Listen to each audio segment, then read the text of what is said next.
Fala pessoal, tudo bem com vocês? Aqui é o professor Wesley. Essa é a nossa primeira aula de Biologia Molecular. Nessa videoaula em específico, eu quero trazer um detalhamento de aspectos moleculares acerca da replicação do DNA, enfatizando-se aqui os mecanismos e a importância desse processo para os organismos, tanto procariotos quanto eucariotos. Então, de antemão, quando a gente discute a replicação do DNA, é pertinente que vocês entendam que se trata de um processo no qual você vai pegar uma molécula de DNA e a partir dessa molécula molde, você forma duas moléculas filhas idênticas. É pertinente ainda destacar-se que quando a gente pensa no processo de replicação ou duplicação do DNA, é um processo que acontece durante a fase S do ciclo celular, isto é, a que não se recorde a vida das células que se dividem passam por duas etapas, a saber-se são elas a intérfase e a mitose. E essas etapas, tanto intérfase quanto mitose, elas se alternam de maneira cíclica. Especificamente, a intérfase é uma etapa que antecede a mitose e ela é subdividida em três momentos: a etapa G1, a etapa S e a etapa G2. A saber-se, na fase G1 ocorrem diversas atividades da célula, como secreção, condução, contração, endocitose, aumento de organelas citoplasmáticas e etc. Já na fase S, em cujo transcurso ocorre também a replicação do DNA, e tem-se aqui a etapa G2, que é a transição que vai se estender aqui até o início da mitose. Tá? É pertinente destacar a vocês que durante a etapa S, que vem o termo synthesis, acontece a duplicação do DNA. Por sua vez, é bastante pertinente destacar a vocês que quando a gente pensa no processo de replicação do DNA, seja no organismo procarioto ou no organismo eucarioto, nós teremos alguns processos que de certa maneira são globais e gerais. No entanto, a replicação no organismo procarioto e eucarioto também guardam entre si algumas particularidades que eu pretendo discutir muito brevemente com vocês nessa videoaula. Por sua vez, é bastante interessante nós destacarmos de antemão que a replicação ela envolve uma conjuntura de vários complexos proteicos que vão se substituindo ao longo desses processos de iniciação, alongamento e término da replicação. Ou seja, durante todo esse processo de duplicação do DNA, nós teremos uma conjuntura de vários elementos proteicos que vão se alternando para fazer aí as suas diversas funções. Um aspecto bastante pertinente a ser destacado é que a replicação é um processo semi-conservativo, isto é, a partir de uma molécula de DNA, você consegue gerar duas fitas novas. No entanto, cada molécula vai ser formada por uma fita nova e uma fita antiga. E aí você deve estar olhando assim e falando, pô, mas como assim esse lance de um processo semi-conservativo? Vamos lá. Entendamos que, para que a replicação do DNA ocorra, eu preciso obrigatoriamente manter uma fita original, ou seja, uma fita antiga, e a partir dessa fita antiga que eu vou utilizar como molde, eu formo uma fita nova, uma fita recém-criada, beleza? E isso foi comprovado com alguns estudos com marcação com nitrogênio radioativo, tá? Então, a primeira característica do processo de replicação é que ele é um processo semi-conservativo. Além disso, uma outra característica a ser destacada é que quando se comenta da replicação, é um processo que nós denominamos como um processo bidirecional, ou seja, a ideia central quando você pensa na replicação é que haverá um ponto específico nessa fita de DNA, a partir do qual você vai ter aí a formação dessa nova fita de DNA. E esse processo ele pode acontecer para ambos os sentidos, ou seja, quando a gente fala, por exemplo, de uma origem de replicação, é justamente esse ponto na qual você tem aí a abertura da dupla hélice de DNA, formando-se uma estrutura a qual nós denominamos como bolha de replicação, cujo tamanho ele vai aumentando à medida que se avança a separação dessas cadeias nas duas extremidades da bolha, tá? E aí você deve estar se perguntando, beleza, Pro, então você quer dizer que essa separação da fita vai dar origem a duas extremidades. Muito bem. Por sua vez, em cada extremidade, uma estrutura vai se formar em formato meio que de Y, que nós denominamos como forquilha de replicação. E essas duas forquilhas de replicação que nascem em cada origem, elas vão se avançar, elas vão se alongar em direções opostas. E elas desaparecem quando colidem com suas similares aí nas bolhas contíguas, beleza? Então, o que é pertinente destacar é que você tem uma origem de replicação e você vai formar forquilhas de replicação. Então, você tem crescimento para ambos os lados, tá? Então, a replicação ela se move nos dois sentidos a partir de um ponto que nós denominamos como origem de replicação, beleza? E aí eu quero que vocês entendam que quando nós comentamos de origem de replicação, é o ponto a partir do qual nós teremos aí as unidades de replicação, tá? Mais especificamente, eu preciso trazer a vocês que quando se comenta de origem de replicação, que é esse ponto específico a partir do qual se forma as bolhas de replicação e por consequência disso ocorre aí a forquilha de replicação, existem algumas diferenças entre a formação disso no organismo procarioto versus o que ocorre no organismo eucarioto.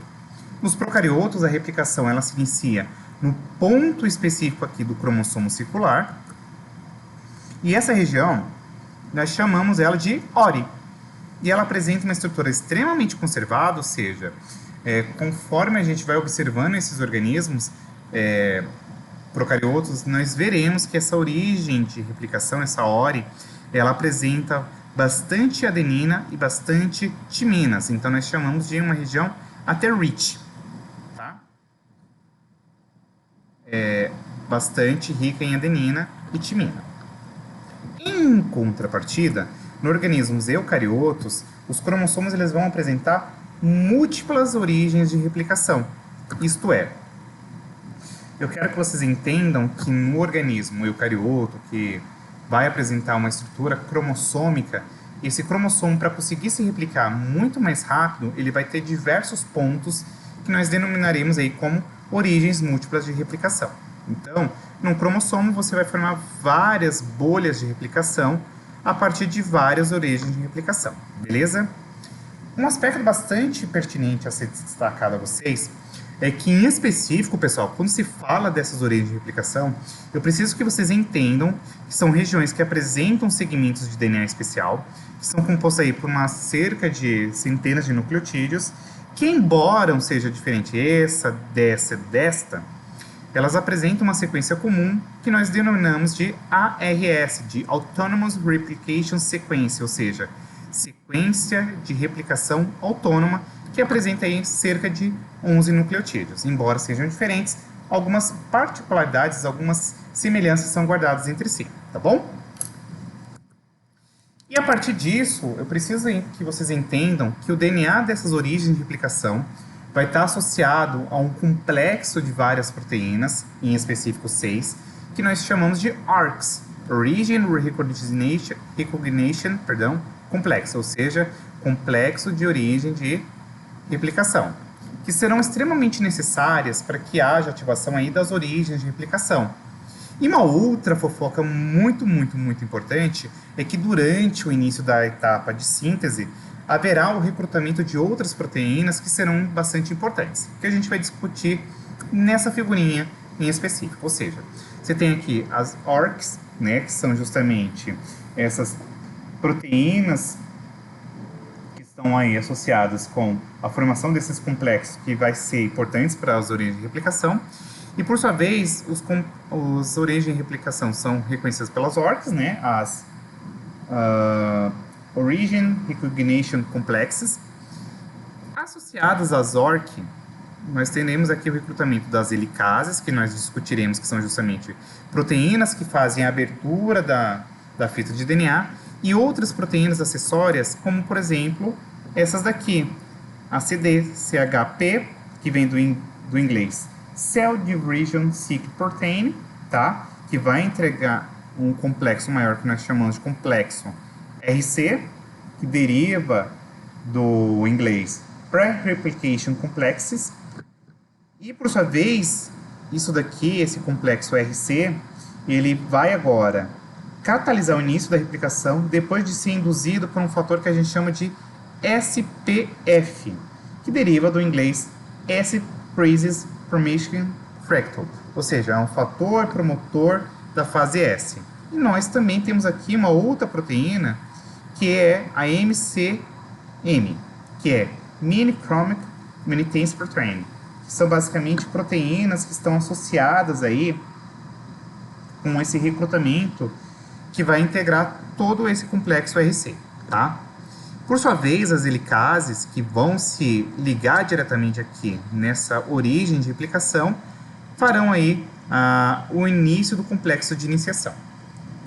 Uma outra fofoca muito importante é que essas ORCs, né, essas proteínas associadas aqui com esse processo de iniciação da replicação, pessoal, elas são extremamente importantes porque, para além delas induzirem esse processo de replicação, elas também impedem que posteriormente o DNA pós-duplicado se reduplique durante a etapa G2, tá? E isso faz com que, por sua vez, a célula comece a mitose com um número de DNA normal, ou seja, a ideia é que o ORC promova que a origem de replicação e forma esse complexo ORC, com esse conjunto de várias proteínas que eu discuti anteriormente, e por sua vez também ela faz com que o DNA não se reduplique novamente, tá? Como eu falei para vocês, nós temos aqui a presença de uma enzima chamada de helicase. As helicases são proteínas em formato de anel que se ligam às fitas moldes e elas vão avançando, rompendo as ligações de hidrogênio. Aqui não se lembre, as ligações de hidrogênio são justamente as ligações que mantêm os pares de bases unidas, né? A lembrar-se, a adenina pareia-se com a timina através de duas ligações de hidrogênio e a citosina se pareia com a guanina através de 3 ligações de hidrogênio. E a partir disso é que a gente vai ter, de fato, a forquilha de replicação, ou seja, você tem aqui as fitas antiparalelas do DNA, né? Porque uma fita ela vai estar no sentido 5' 3', e a outra vai estar no sentido 3', 5'. Elas são antiparalelas entre si. O fato é que a helicase ela se liga aqui na origem de replicação e promove meio que a abertura dessa fita. Seria quase que semelhante a pensarmos num zip de uma calça. Tá? Associado a isso, eu preciso destacar a vocês uma outra classe de proteínas, que são as SSBs. São as proteínas denominadas como Single Stranded Binding, que elas mantêm as fitas abertas, ou seja, a ideia central é que a helicase rompe as ligações de hidrogênio e as proteínas SSB impedem com que essas ligações se reestabeleçam, tá? Para que a gente mantenha essa forquilha e, por sua vez, as próximas proteínas consigam atuar nesse processo. Nós também temos um complexo de proteínas denominada como topsoisomerases, ou também chamado de girases. A ideia é que a topsoisomerase, e se a gente for pegar mais especificamente aqui a girase, que são 2 proteínas também, embora classicamente o pessoal coloque tudo como a mesma coisa, eu preciso destacar que a topsoisomerase 1, em específico, ela corta uma das fitas da dupla hélice e na segunda, a cadeia cortada ela vai girar em torno do seu próprio eixo e aí ela fazem com que essas extremidades cortadas voltem-se a unir. Ao contrário, a girase ela não corta uma, mas sim as 2 cadeias do DNA que restabelecem as suas uniões depois de haver girado. Aí você vai falar, puta, entendi nada, né? A ideia é que tanto a topsoisomerase quanto a girase, elas diminuem a tensão torcial produzida aí na dupla hélice do DNA, quando as suas 2 cadeias se separam aí em decorrência da ação da helicase, tá? Por quê? Como o DNA é uma molécula composta por 2 cadeias helicoidais emparelhadas e enroladas entre si, a sua síntese ela vai apresentar uma dificuldade adicional não abordada até agora, para que a gente não complique a análise dos pontos anteriores. O ponto central que eu quero trazer a vocês é que, tendo em vista que as DNA polimerases, que a gente vai discutir daqui a pouco, copiam os nucleotídeos do DNA depois que as duas fitas de DNA estão separadas, tal, a ideia é que a gente consiga manter essas fitas sem uma tensão. Então, a forquilha de replicação gera uma tensão nessa dupla fita, e as gerases e as topoisomerases conjuntamente movem a tensão através de corte, giro e ligação de uma dessas fitas. Então, a ideia é que ela corta e meio que forma esse efeito de super enrolamento que seria produzido aí pelo DNA, tal, né, para que gere essa sacada aqui, beleza? Então vamos lá, como que se daria a ação propriamente dita desse rolê? Então você tem aqui uma ponta da dupla hélice que não pode girar em relação a outra ponte. Então a topoisomerase ela se liga de maneira covalente a um fosfato aqui do DNA, fazendo aqui a promoção da quebra da ligação fosfodiéster desse filamento. Por sua vez, percebam aqui que as duas pontas da dupla hélice do DNA podem agora girar uma em relação à outra, tá? E a terceira etapa é justamente a reestruturação aqui da ligação fosfodiéster, que regenera tanto a hélice de DNA quanto a topoisomerase aqui de forma inalterada, beleza? Como eu falei para vocês, nós temos aqui um conjunto de proteínas denominadas como DNA polimerases. São complexos proteicos, e aqui mais especificamente enzimas, ou seja, elas catalisam uma reação, que justamente são as reações fosfodiéster, né, que é justamente a ligação dos nucleotídeos. Então a ideia é fazer justamente a ligação fosfodiéster que acontece no sentido 5', 3', né? E aí você vai fazendo aí a cadeia crescente de DNA. Um aspecto bastante importante a ser descrito é que, em específico aqui em células eucariotas, nós encontramos essas DNA polimerases em 5 tipos. A polimerase alfa, a beta, a gama, a epsilon e a delta. A saber-se, eu preciso destacar que a DNA polimerase alfa está associada com a síntese da fita descontínua, que a gente vai conversar daqui a pouco do que se trata. A delta está associada com a fita contínua. A beta, a gente vai ter uma função de excisão de bases, tem um mecanismo de reparo de DNA. A gama, ela está associada com a replicação de DNA mitocondrial, beleza? E, por fim, a ideia central é isso. Um aspecto bastante importante a ser destacado é que as DNA polimerases foram descobertas no ano de 1956, se não me falha a memória, por um pesquisador chamado Arthur Konneberg. Ele fazia estudo com Escherichia coli, um organismo procarioto. Ele descreveu a DNA polimerase do tipo 1. Alguns anos depois, em 1970, o filho dele, o Thomas Konneberg, com um outro pesquisador chamado Malcolm Geft, descreveram a DNA polimerase 2, e aí a DNA polimerase 3 foi descrita posteriormente. O que eu tenho que destacar? A DNA polimerase do tipo 1 tem uma função associada com a formação dos primers, então ela vai estar associada com a formação dos fragmentos de Okazaki, que eu vou conversar daqui a pouco, vocês vão entender. Calma, não desesperem. A DNA polimerase do tipo 2 está associada com mecanismos de reparo. A DNA polimerase do tipo 3 está associada aqui com replicação. Eu poderia falar de DNA polimerase do tipo 4, 5, mas eu não vou entrar muito nesse mérito, tá? A ideia central é que quando se fala das DNA polimerases, é uma aloenzima, ou seja, só tem parte proteica, que tem 3 subcomplexos. A saber, nós temos aqui a porção que a gente chama de carregador de braceira. A gente vai ver que isso aqui tem uma importância para fazer o carreamento aí dos nucleotídeos lá na fita retardada, tá? A braçadeira, que tem a função de posicionar o DNA fita simples no sítio catalítico, e a parte aqui do sene catalítico, que é onde que acontece a catálise, ou seja, onde que acontece de fato a catálise aí das ligações fosfodiéster. E aí, no sene catalítico, propriamente dito, nós temos 3 regiões, a saber, essa daqui chamada de palma, que é uma fenda que vai posicionar aqui o DNA molde para que posteriormente os dedos promovam a inserção aqui desse molde na parte catalítica, e o polegar vai fazer aqui a ligação à nova fita de DNA, tá? Então a palma posiciona esse DNA molde, os dedos fazem com que haja aqui um posicionamento na porção catalítica dessa enzima, e o polegar vai fazer aqui a ligação à nova fita de DNA, tá bom? Isso aqui é só um detalhe para vocês entenderem como que é a pegada mais molecular mesmo aí da DNA polimerase.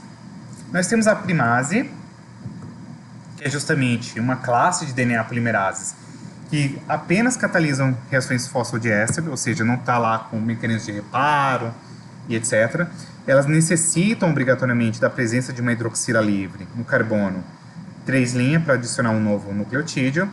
E essa nova molécula iniciadora, ela deve ser adicionada e nós chamamos ela de primer ou iniciador. Pô, mas o que de acho seria um primer? É basicamente um RNA, tá? Que apresenta aqui entre 9 a 14 bases. Nos procariotos, um RNA polimerase é chamado de primase, e nos eucariotos, a polimerase alfa tem um sítio aqui de primase. Tá? Então a ideia é fazer justamente essa ação de adição aqui de uma molécula de RNA, beleza? Nós temos aqui também a destacar, pessoal, uma coisa denominada como riplissomo. Aí você vai falar, puta que pariu, professor, mas o que significa isso?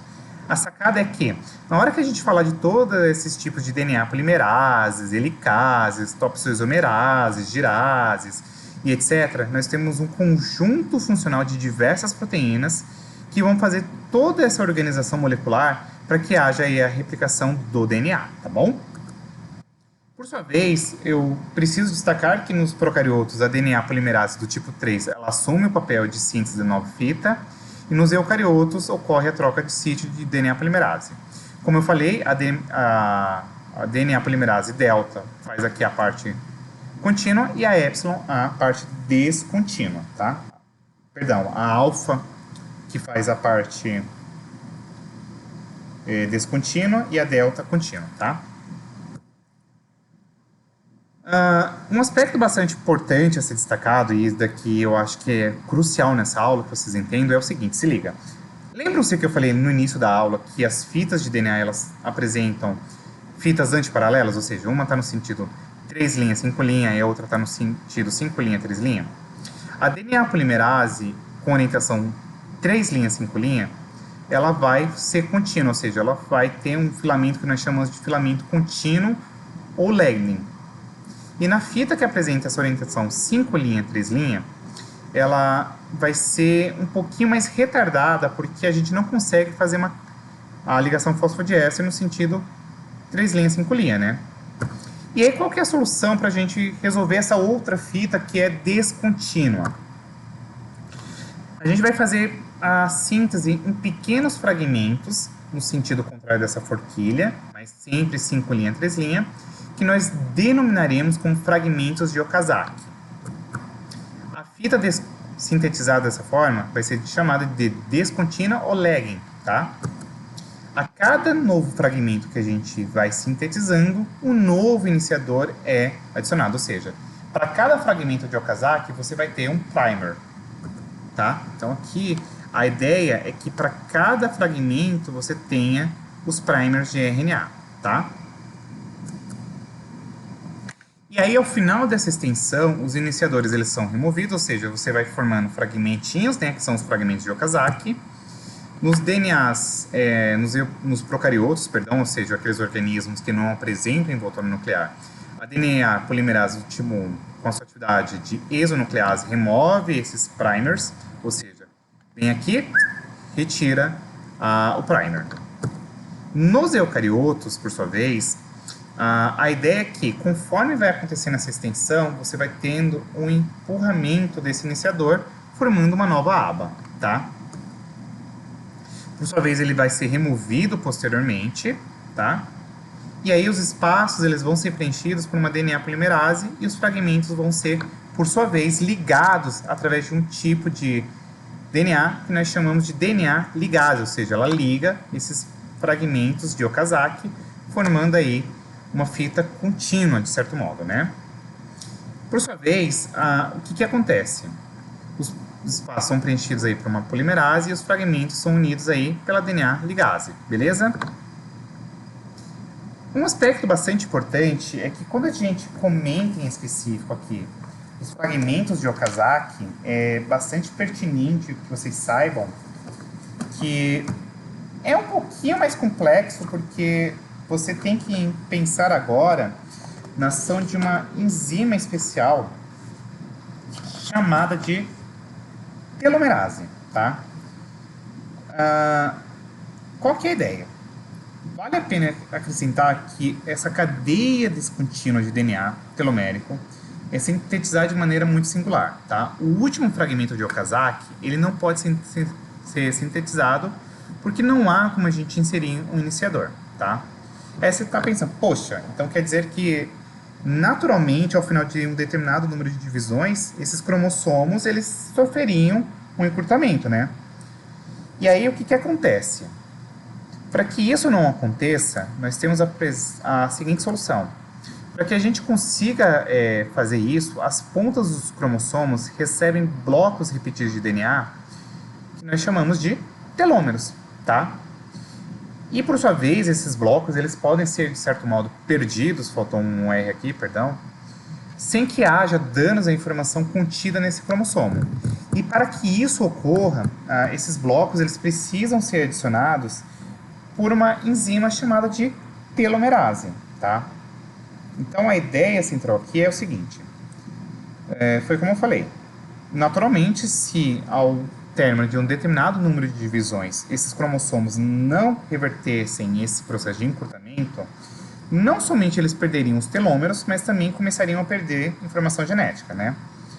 E aí, por sua vez, na maioria das células isso não ocorre porque depois de cerca de 50 divisões, salvo não me falha a memória, o encurtamento telomérico ele chega a um nível que lhes impede de iniciar uma nova divisão, tá?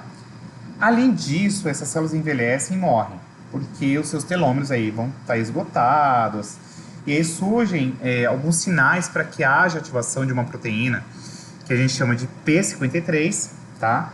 Que é uma proteína aí que vai induzir a apoptose, tá?